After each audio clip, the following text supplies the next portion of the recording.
Greetings. My name is Joe Swimmer. I'm the Executive Director of the SEEP Network, and we are so pleased you are joining us today for this conversation about what the church can learn from business and industry.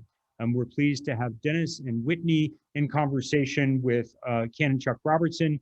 It should be a fascinating conversation about loyalty programs and alliances. And without further ado, I'm going to hand it off to Chuck and thank our panel for being with us today. We'll look forward to getting your questions and comments in the chat. Thanks so much. And Chuck, over to you. Thank you, Joe, and thank you to the SEEP Network and all of you who are here for this really fascinating webinar that we're about to enjoy.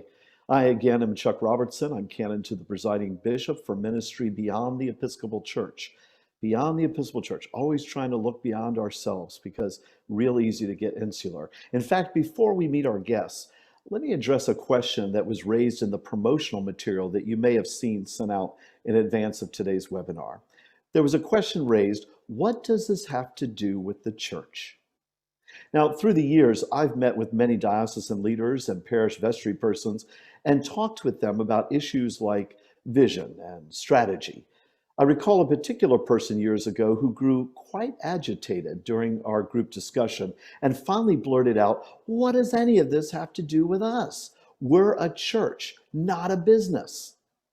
My response then was immediate, and it's still the response I have today. Should we who are ministers of the gospel and ambassadors of Jesus Christ be any less professional, any less intentional, any less strategic than those who strive to make their businesses successful? And for me, the answer is absolutely no. To teach his followers, Jesus used parables about such things as entrepreneurship, financial investment, taxes, hiring practices.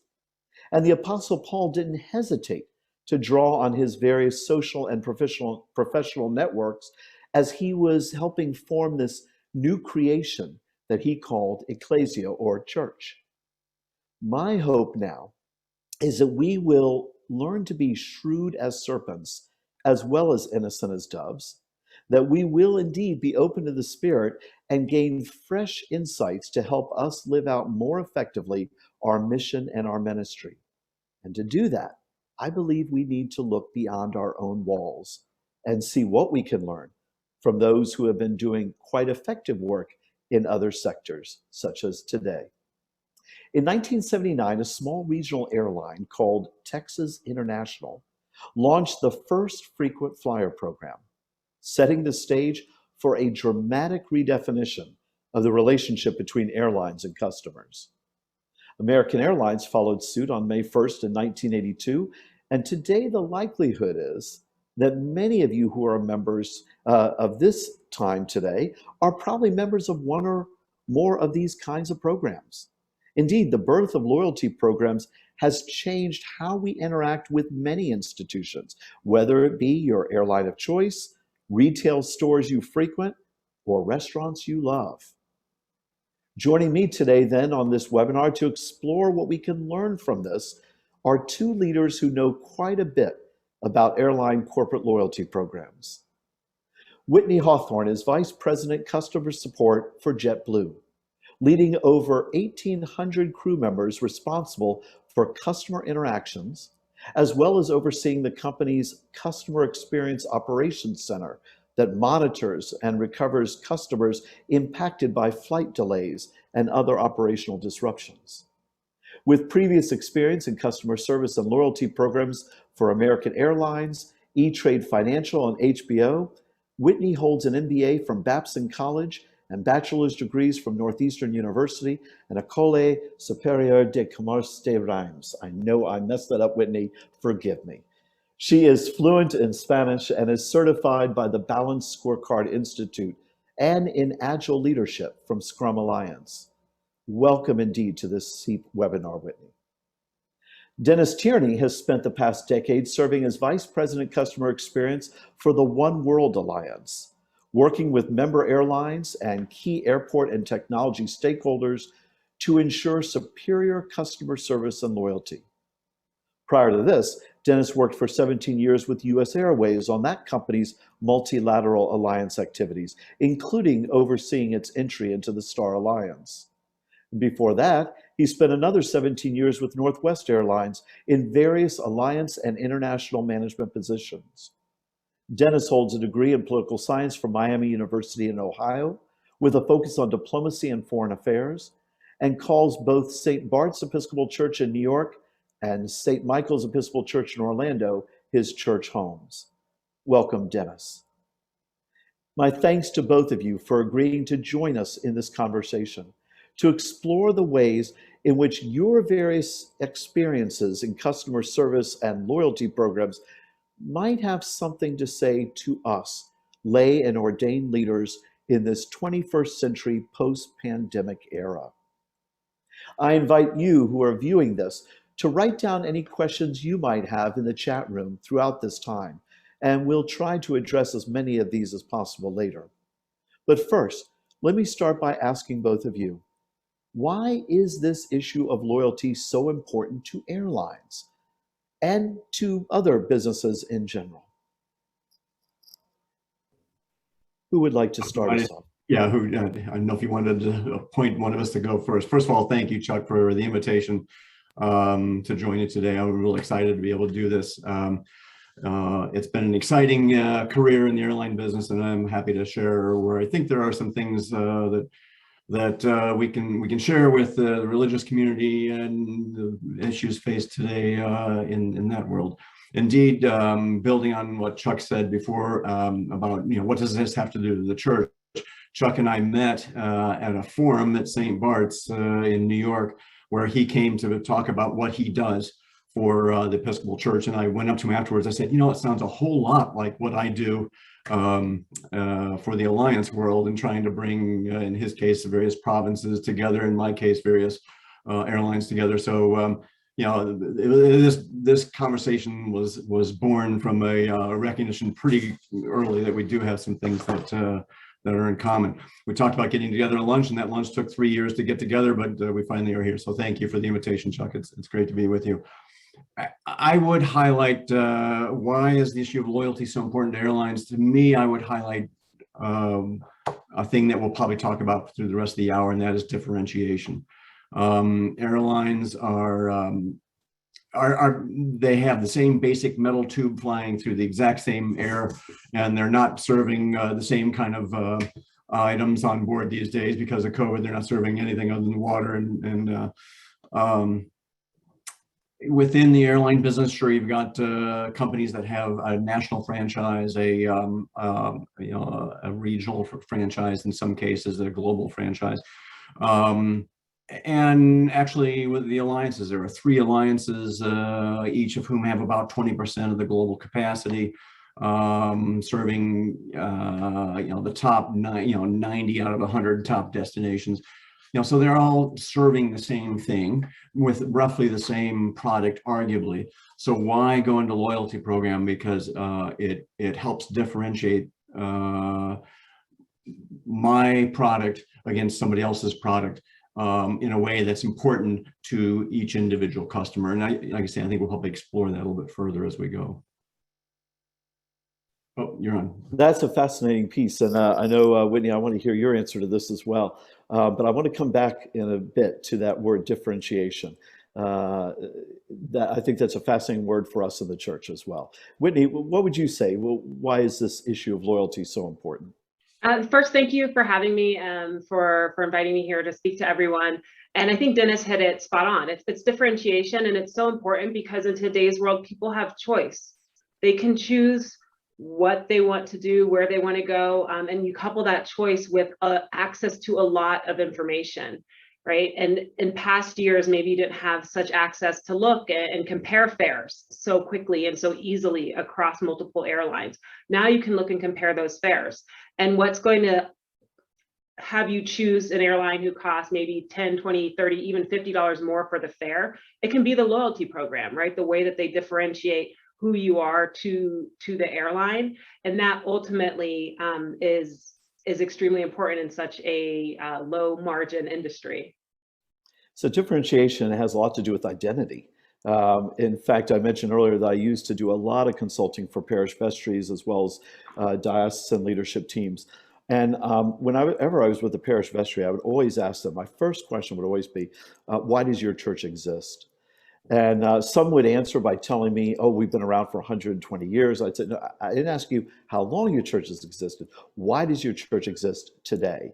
And sometimes I'd hear a mission statement read out. If they started to read something, I'd say, no, no, no, put it down. Why does your church exist? And pushing them to try to understand who they were. And if they started to say something like, well, to know Christ, to make Christ known, I said, beautiful, straight out of scripture, love it. But isn't that what all these other churches around you, the Lutherans, Baptists, maybe even other Episcopal churches are doing? And I'm not talking about competition, but I think the question of differentiation really does come down to identity. Who are we and how do we live that out? Now, it's been widely documented that for decades, brand loyalty, whether to a product, a company, or a denomination or a church, was pretty much assumed. My dad, for instance, only drove Oldsmobile and was quite concerned when I bought a car outside the brand. But this loyalty for loyalty's sake mindset simply doesn't exist anymore, at least not among more recent generations. So let's talk about the importance of relevance as well as differentiation. Where does relevance fit in terms of loyalty? Relevance and needs. And why don't we start with you, Whitney, on that one? Great. I think so. When we think about when your dad bought a car, there probably weren't that many options of cars available to him.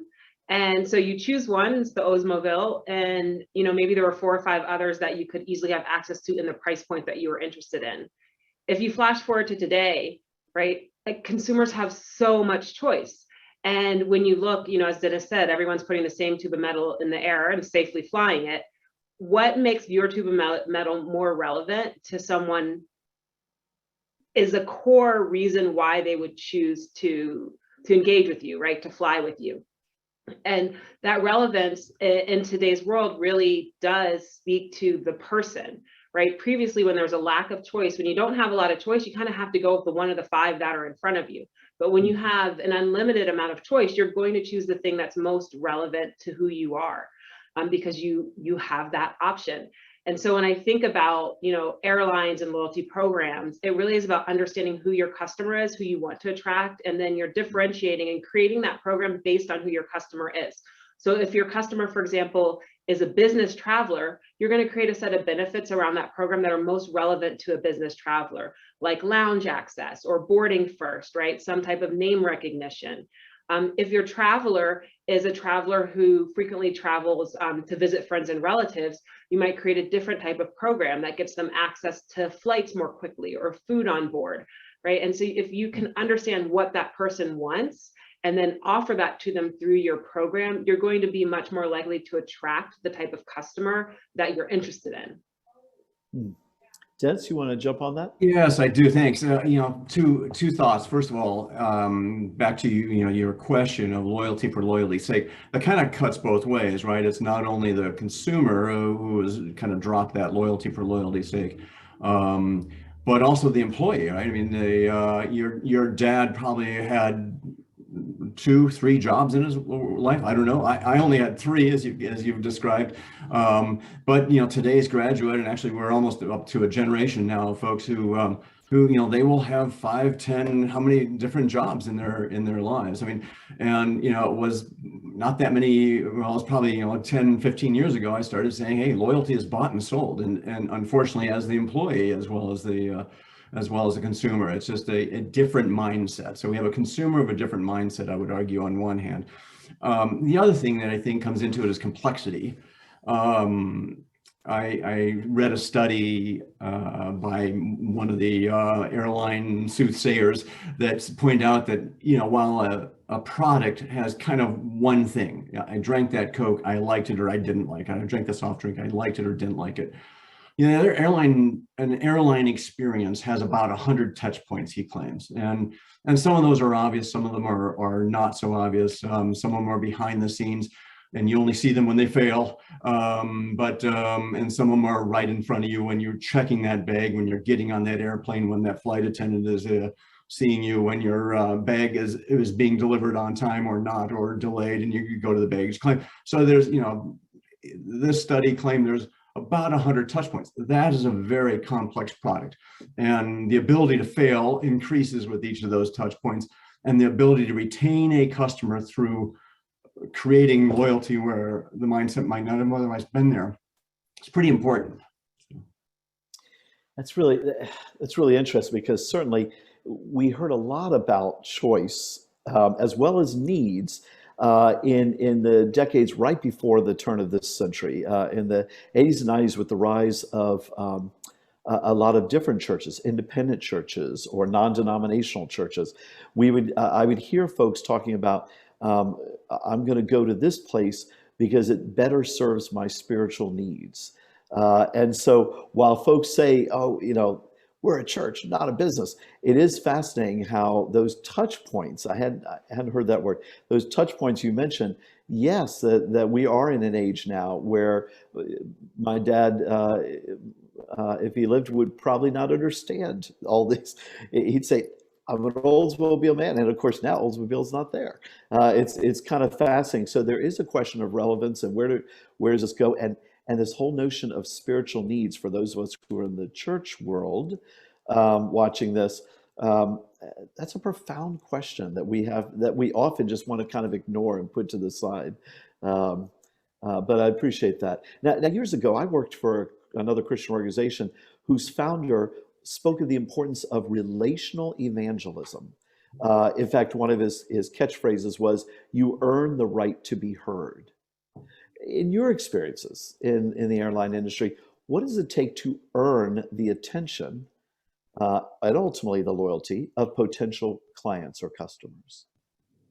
Dennis. It is, actually, let me go back to your relational evangelism. I was at a focus group one time, and they had, chairman preferred and medallions and golds and whatever all we call these top guys there. And they were talking about their relationship with the airline. And they said, look, we get this phone number that is this magic phone number. I can call this number if I have a problem, if my flight's late and I need to make a change, whatever it is I might want to have. And I can call this number, and great things happen when I call that number. And when I lose my status, it's like losing a member of my family. It was profound, right? And so, yeah, I mean, that recognition is just something that we as the airline business, we have other businesses probably equal or not quite equal. The airline business seems to kind of have a really strong position here, but has really been able to explain to the top guy how important he is to you. So, but yeah, it's definitely a relationship. Whitney, how about you? Thoughts on that, on both the relational piece and especially on what's it take to earn their attention? I think it goes back to kind of what you said, right? People start thinking about different churches and think about, like, does this meet my spiritual needs? It's the same, right? When you think about any program that you're creating, it's, does this program meet my needs? Right? Whether those needs are the specific product itself, right? Which in your case, maybe the church service, right?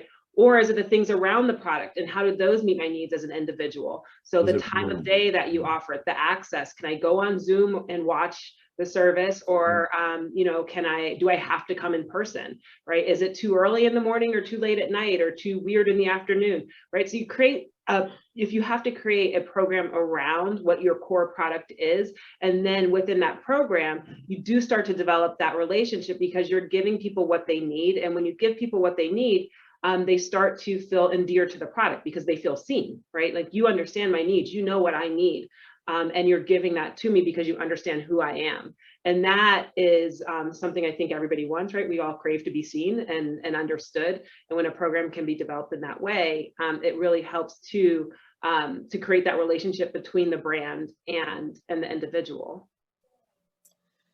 Well, staying on this train of thought then, how far should a company, and for those of us watching, how far should a church or faith community go to attract people? I had a dear departed friend of mine who was a member of one of my parishes, and he earned his living in sales at a local car dealership. He was excellent at it, but he used to complain about the jokes that were made about being a car salesman. And he was constantly trying to say, I do more than that. I'm building relationships. When do we cross a line? When do we risk being viewed as selling a product only, or even worse, as hucksters, peddling a product no matter what it takes? Have you seen efforts that end up looking more like desperation? Definitely. So I think that that comes back to businesses should go as far as they can to get their customers. Where you stop is where you are no longer profitable and where you're no longer authentic, right? If you think about, for example, in that car, if someone's a car salesman, right? Is the relationship that they're developing, is it transactional or is it interactions, right? Are you driving transactions or interactions? And interactions are authentic, and they really represent who you are as a company or who you are as a person, and you push that as far as you can in a profitable way. If you think about transactions, right, it's like, oh, I'm going to engage with you as long as I can get something from you, and the moment I can't get something from you, I move on. People don't like that. That doesn't feel good. And it also most likely means you presented your program in a way that this is what we are, but it wasn't truly authentic at the core. And that makes a difference in how customers feel about what you're able to offer. So you have to understand like who you are as a brand and make sure that you are representing that brand in a true and authentic way. And then you don't push yourself past the point of profitability, because you need to make money to continue to survive as a business. Whitney and I actually talked about this a bit offline, and Whitney is with JetBlue, and I would say JetBlue has a culture of that is just works to support this, right? And as long as it's legit within the culture. I don't know if you wanted to expound upon that at all, Whitney, but yeah, definitely. So when we think about our customers, we have what we call our blue hero moments. We certainly have rules in place, right? And those rules are, some of them are created by the government, some of them are created by our own policies. But for the ones that are created by our own policies, there's always a gray area. And we empower our frontline folks to enact that, what we call that blue hero moment, which is really to operate in the gray. And you can do that in a way that is both authentic and profitable. So let's say you have some extreme circumstance of why you had to cancel or change your flight. In an extreme circumstance, we will most likely be much more generous with what we're doing related to fees, or trying to get you on the next flight, because it's a one-off and it's extreme. And that is within the brand of JetBlue and within our culture and who we are, as we really believe in caring for not only our crew members, which is what we call our employees, but also our customers, of course, our customers.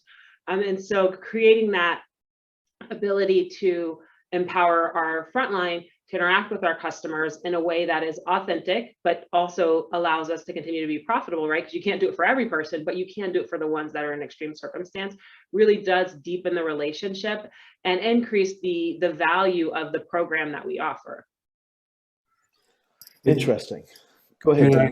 Can I add a couple of things on here? A little bit, two other things I think that address the question is, one is communication. I think you can communicate the same thing in different ways, and your concern of looking like a huckster, I think as long as it's genuine, and Whitney's comment about the culture is hugely relevant. But I'll give two examples of a communication. Most people have probably seen or heard, whether in grad school or in other courses, about the example of Nordstrom's, and basically word of mouth, right? It's oh my gosh, these guys will do anything for a customer, and nobody would think Nordstrom is being a huckster about things. The other example I'd lay out is my friend Ben Baldanza, who used to run Spirit Airlines, got himself in a little bit of trouble a few years ago when he replied to an internal email saying, hey, look, that's just who we are. This guy isn't going to get whatever money he's expecting or whatever else. Unfortunately, he hit reply all that included the customer as well. So, it was one of those horrible oops moments, but it illustrates that, the brand was okay. That's what Spirit's about. There, if you want a very simplified product, that's what you're paying for. Don't ask for, compensation when your bag is 20 minutes late or whatever it was. But there's a real important piece of how it is communicated. So I think communication is one piece on that. And the second thing I'll take from my business to business experience, and that is the ability to deliver, right? So when I went out and started recruiting other airlines to join my alliance, I would go in and make commitments on behalf of oneworld and say, oneworld, it will deliver the following things, benefits to you. But in many cases, I was making commitments that I was relying on 12 or 13 other airlines to help deliver. And I never thought they wouldn't, but I depended on them doing that, right? So the ability to deliver on those commitments is pretty important too. And again, back to Whitney, with the culture and making sure your people, 1,000 people who are working for Whitney, need to be able to deliver on that commitment. Whitney, any further thoughts on that? Yeah, because I think the delivering on the commitment part that Dennis mentioned is so important because it's about trust, right? People have choice and they want to spend their money with an airline that they trust. And so if you're not able to deliver on the commitments, you break down that trust, and in breaking down that trust, people won't want to choose you. And it doesn't matter how great your loyalty program is, because they have that choice. If you can't deliver on what you've given them, they're going to go someplace else that they believe and trust will be able to deliver on what's been promised. So there's huge ramifications here for the church. The fact is, again, number one is what you're talking about. You all and the persons with whom you work in your industries know that if you don't do these things, if there's not intentionality about this, the profit will go down and people will be out of jobs. And so you know that your business depends on these things. One of the first things I think we need to recognize in the church, for those who are listening and who have been writing in the chat room, I think the first challenge to us is that we do not necessarily recognize that this is a problem for the church to address. We literally do separate ourselves as if somehow magically it's just going to happen. So number one, I would say the first thing we have to do is to address the question, are we serious about what it means for us to live into our mission and ministry? Which does mean that we have to look at, why do we exist? What is our purpose? Who are we in the community in which we're around? And then we do have to do some differentiation. So in some ways, for instance, what I have often suggested to churches is that they start by doing 18 months of just really focusing for 18 months, because it takes almost that long for a church to develop any kind of a pattern or a trend. But to spend that time making sure that the preaching, the teaching, the programs, and all the initiatives in the budget, the use of facilities, that they're all going in one direction, in the direction that our church leaders are, in our case, our vestries, are the direction that our clergy and vestries are saying, this is what we feel like that God is guiding us to, that the Spirit's leading us to. So let's get strategic. What will that look like? Who are we? So first asking the question of identity. Who are we? How do we differentiate ourselves? And then saying, and do our structures, our programs, our use of our facilities, our budget, do those things match what we say we're about? So for instance, I appreciate what Robert wrote in saying, I get the correlation of customer to client, but how do we translate or adapt that to members, visitors, seekers? So one of my questions would be for us is, you obviously, many of us have ushers and maybe even have greeters, but do we really take that to the next level and say, what do we do? What is our plan for truly welcoming in newcomers and then making sure that they not only are welcome for the first time, but rather, do we have a plan for how we're going to take them along a path and help integrate them into the life of our church? And again, this to me is what I hear from businesses, certainly from y'all's industry, but from others as well, is that they realize there has to be strategic steps. And I would suggest, or even argue, that in the church, that's going to take more than a year, at least 18 months, to even develop that, which means it's work. Usually, I think it's very easy for us in the church to simply do the sermon of the week, experience maybe of a season. We do a good job with Lent, sometimes with Advent, but what I'm talking about is perhaps what we need to be listening to from businesses is a chance to say, okay, who are we going to be? What is our mission?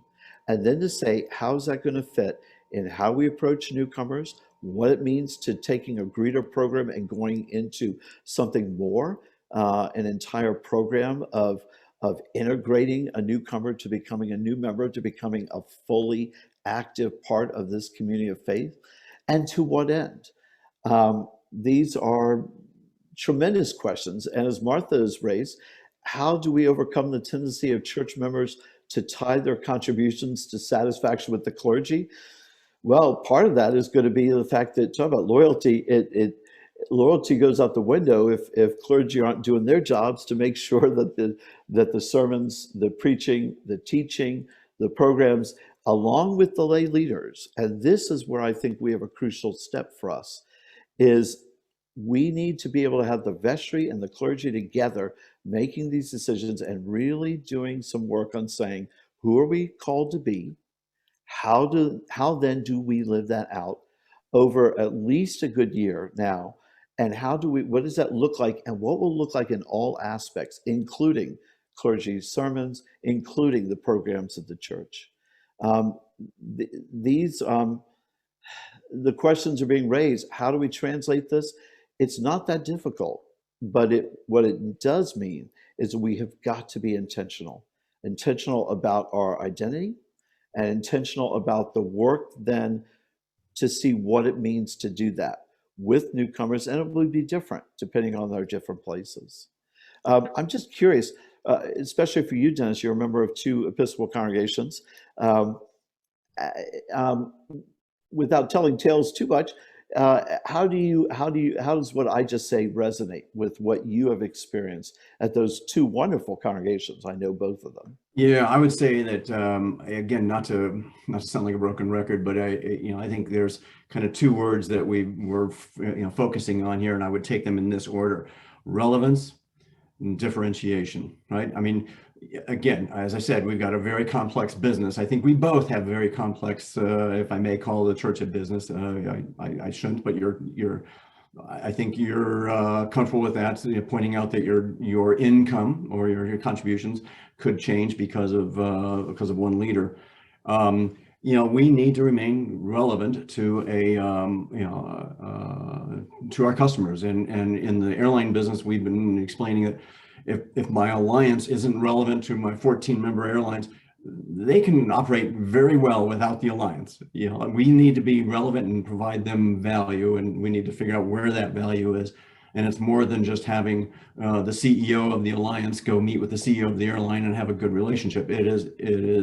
There are very many alliance products that we're delivering, and it's more than Bible studies and outreach, feeding the poor, and great music and nice art in the church and so on. But we've got the airline version of that as well, as in terms of relevance. I would argue that differentiation might come into play if someone's trying to figure out if they should go to the Episcopal Church or the Catholic Church or the Lutheran Church and so on. But I think if we can find relevance, and actually, I had lunch with the rector at St. Michael's a few weeks ago, and I asked him what makes why has St. Michael's been successful, and he said, I asked that very question, and Chuck, he asked that very question of his vestry the day he got in there. He says, why should we be here tomorrow? Don't tell me about the history. Why are we going to be relevant to our parishioners tomorrow? I think relevance is really relevant. I think there's a lot of crossover here. Yeah, I just want to add to what Dennis said, kind of going back to one of the things you said, Chuck, is that it is work too, right? If I ask you, how do you get people into the pews and how do you keep them there? There has to be a plan around it, because loyalty, right? The idea of people coming back, the idea of people choosing to come back to the same place over and over again, whether that's an airline or a church, it's up to the individual, and you kind of have to draw them in. And sometimes it happens by circumstance, right? If I think about people who live in the Dallas-Fort Worth area, they're going to fly American because American has 90+% of the planes going in and out of there. And so it's circumstance because they really don't have any choice. But most of us do have a choice in what we do. And, if I think about, for example, the Northeast, that's a much more competitive area, because not only do you have the choice of which airline you want to fly, if you're talking about going between New York and Boston or New York and DC, you also have the choice of taking a train or a bus or even driving. So you have multiple options, right? And a lot of choice. So how do you keep someone coming back and picking you when they have all of these options? It's not a small thing. It's a really big thing. And when you think about laying out that plan, developing the strategy, and then executing on that plan, businesses, right, have entire groups around it. They employ lots of people whose job it is to think about, how do we get the people to continue to choose us in this world of unlimited choice in a lot of ways. And that work to be relevant, right? That work to understand who your people are and to deliver on the promises that you've made to them is something that doesn't necessarily come easy, but it's game changing, to kind of put a play on what someone put in the chat there. It's work, but it is game changing. Yes, and my thanks to Kay, who acknowledged what you just said. It is work. Change isn't easy. I think that I want to give a shout out to a couple of great authors out there. I just finished a book by a priest and scholar named Robert Tobin, who's written a brand new book that's just coming out called Privilege and Prophecy. And it's a scholarly book, but marvelous read. I couldn't put it down, which talks about the 20th century, as it were, and looking at really a view of the Episcopal Church and key leaders in figuring out what the question of mission and ministry was for them during this time, and really looking at the question of relevance, not just for how do we get people in the pews, but also what does it mean to be church in the larger society? What relevance do we have? And what we have, of course, seen is from the 60s to the on, we saw a decline in mainline churches, including the Episcopal Church. We're all aware of that. We have also seen since the 90s and certainly the noughts on, we have seen a decline in some of the churches that grew up from the 80s on, some of those independent mega churches. We've seen declines and radical changes and shifts as the original leadership moved on or retired or passed away, and new folks were the heirs of that. And in general, as the Council on Foreign Relations recently noted in an article, we're seeing the decline of religion globally. Now that's fascinating and terrifying. What does that mean? And so part of this also means for all of us in the church, especially those of us who are inclined to say, oh, this is fine, everything they're saying about business, but we're the church. What does that mean? We're the church. What does it mean to be church in the world around us? And again, to me, it really does come back to identity, differentiation, but really ultimately to identity. Who are we? What are we called to do?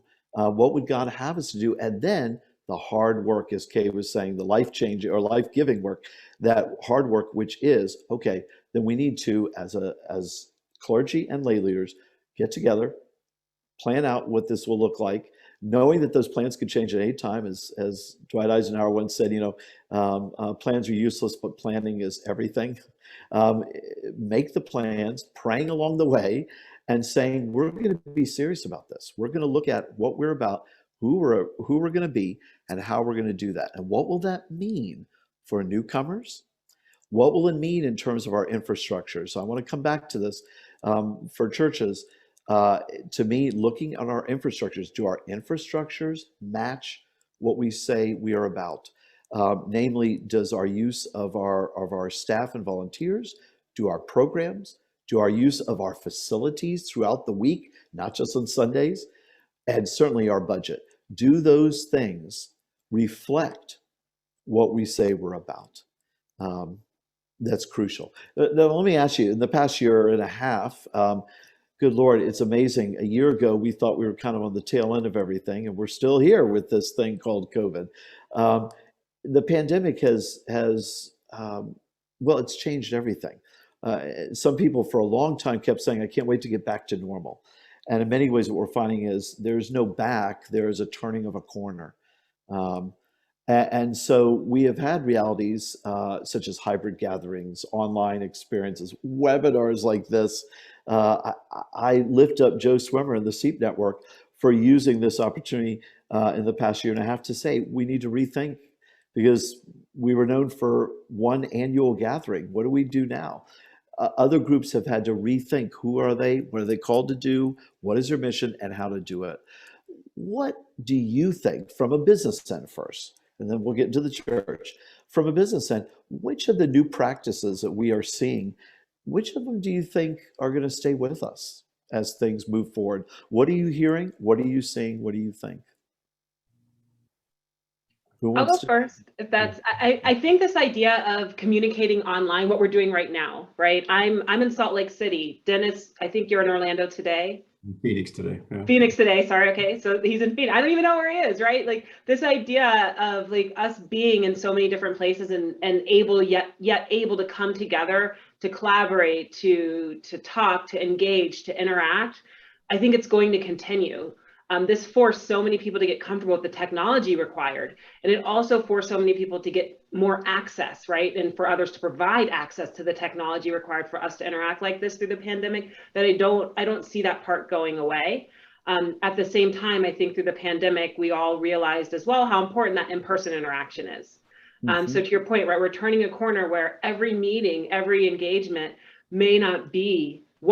it will not be in person, but those in-person events won't go away. They'll probably become that much more special and that much more meaningful because we'll have so much more online engagement, which I think is wonderful, right? And I think when you start thinking about how do we come together as people, whether that's in an office setting or elsewhere, you start to be able to think a lot more broadly about who you can invite and who can be included, and who can take things away from that and then action it, for example, in their own communities or in their own offices.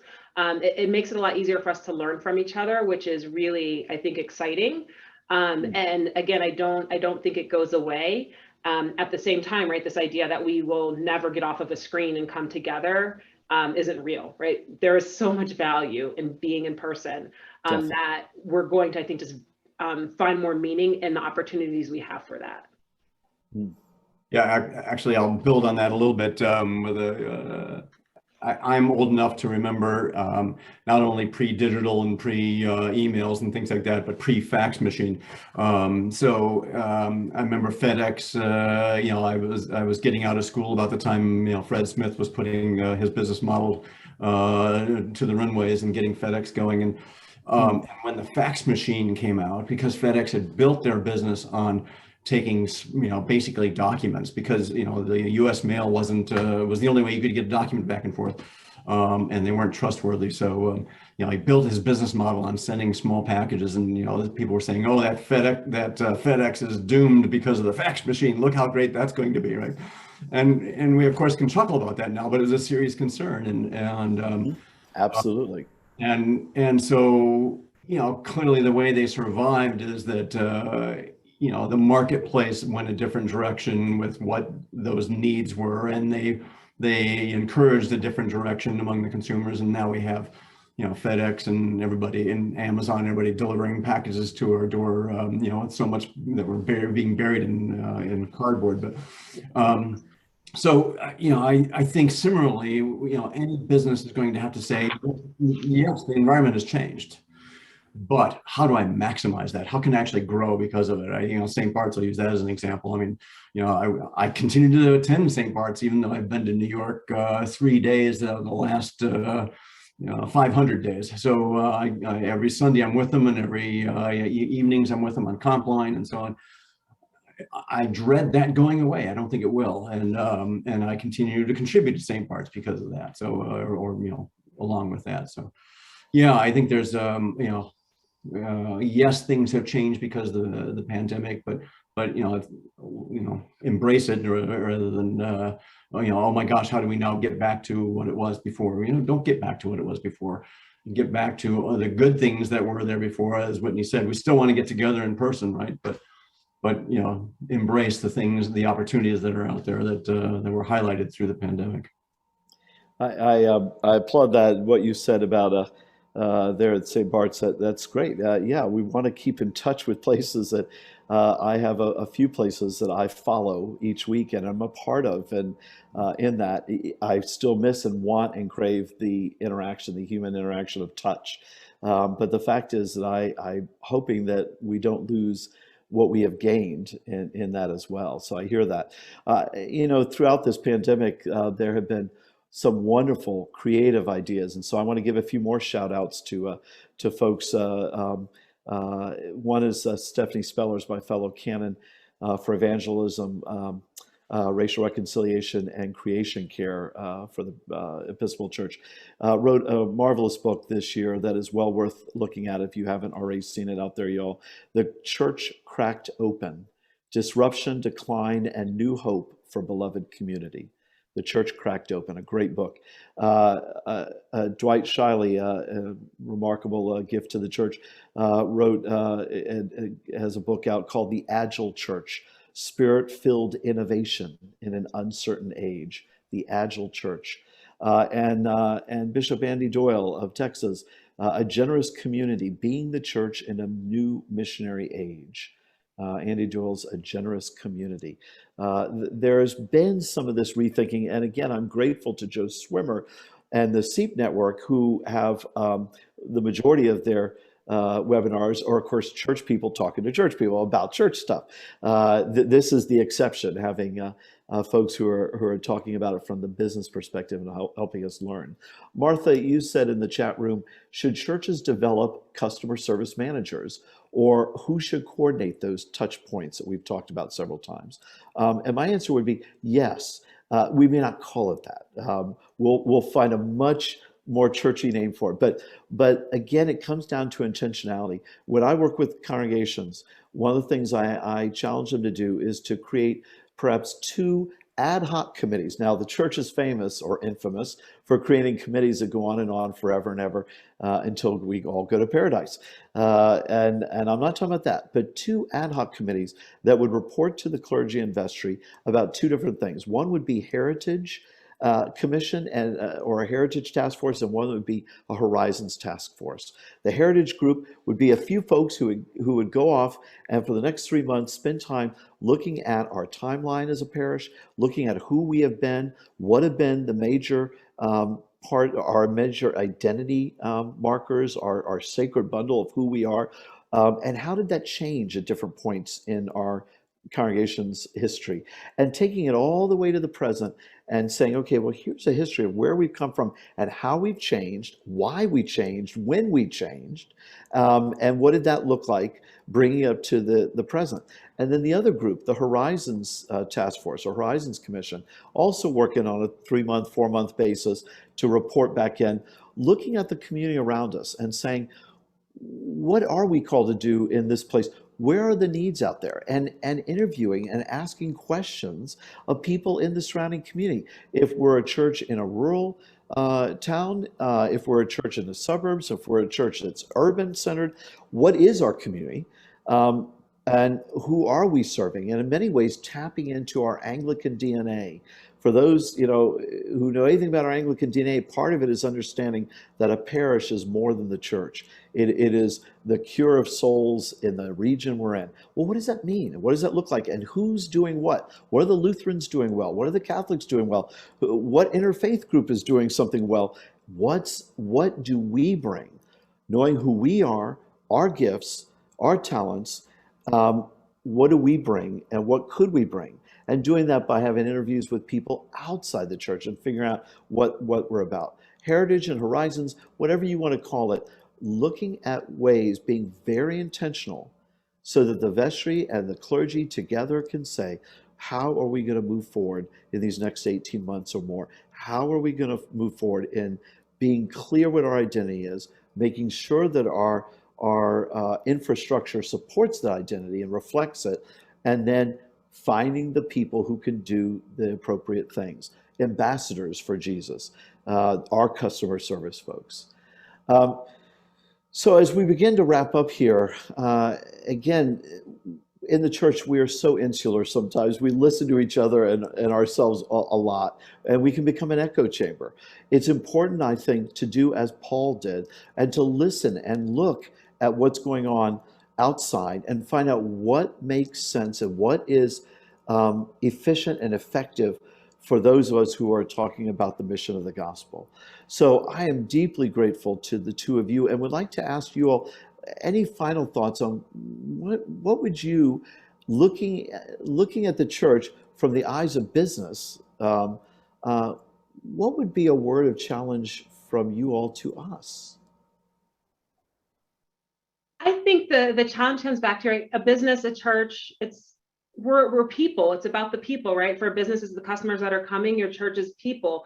And so what is your plan for those people, for their experience, and to keep them wanting to come back specifically to your location, right? If you don't have a plan, then my challenge to you would be to create that plan. What does it look like over the next 18 to 24 months that you can actively work towards getting people to choose to come back to your location over and over and over again, and have them be excited about doing it?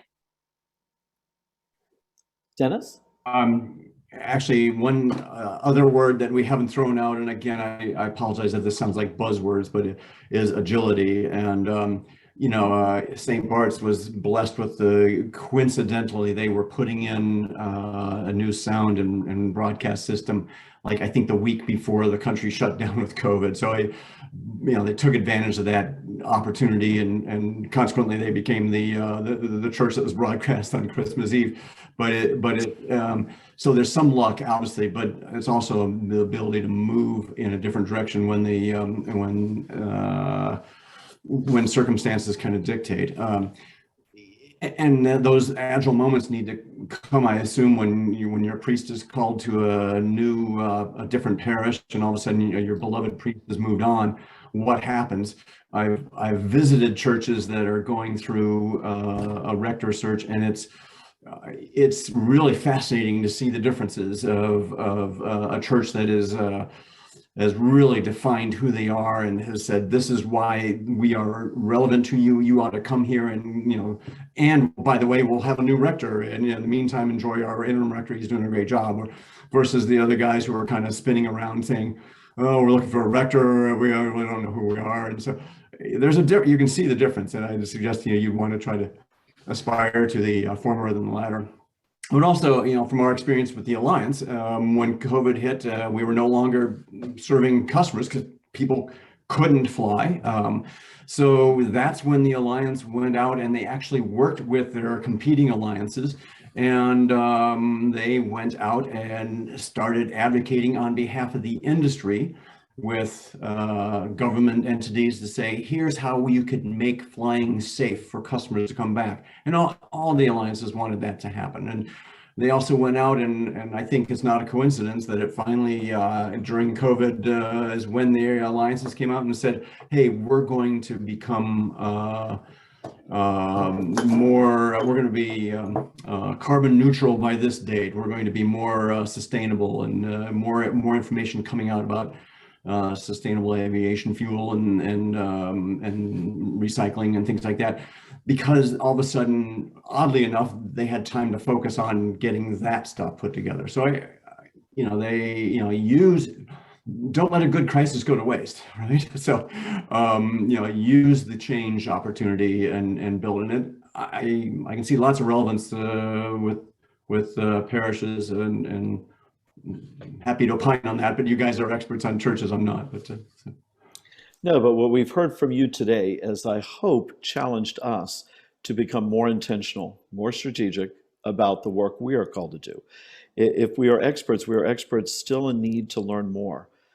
I know that is always going to be the case for us in our churches, to learn more about how we can be more effective in the mission and ministry to which we're called, which means intentionality, differentiation, identity, and figuring out who can do what.